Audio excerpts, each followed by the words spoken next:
नमस्ते दोस्तों, स्वागत है आपका आज के खास एपिसोड में जहां हम जानेंगे 3 जून 2025 राशिफल। आपके लिए क्या लेके आया है आज का दिन, चलो जानते हैं। शुरू करते हैं मेष राशि। आज आत्मविश्वास बढ़ेगा, नया काम शुरू कर सकते हैं। लकी नंबर 9 है, लकी रंग लाल है। दूसरी राशि वृषभ राशि। खर्चों पर नियंत्रण रखें, भावनाओं में बहने से बचें। लकी नंबर 6 है, लकी रंग गुलाबी है।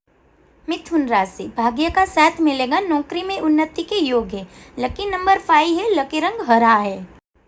कर्क राशि। मन थोड़ा अशांत रहेगा, संयम से काम ले। लकी नंबर 2 है, लकी रंग सफेद है। सिंह राशि। आज कोई बड़ी जिम्मेदारी मिल सकती है, समय अनुकूल है। लकी नंबर 1 है, लकी रंग सुनहरा है। कन्या राशि। काम में सफलता मिलेगी, पुराने विवाद सुलझ सकते हैं। लकी नंबर 7 है, लकी रंग नीला है। आज का राशिफल यहीं समाप्त होता है। उम्मीद है आपको यह जानकारी उपयोगी लगी हो। कल फिर मिलेंगे नए राशिफल के साथ। तब तक के लिए शुभकामनाएं और आपका दिन मंगलमय हो। जय सिया राम।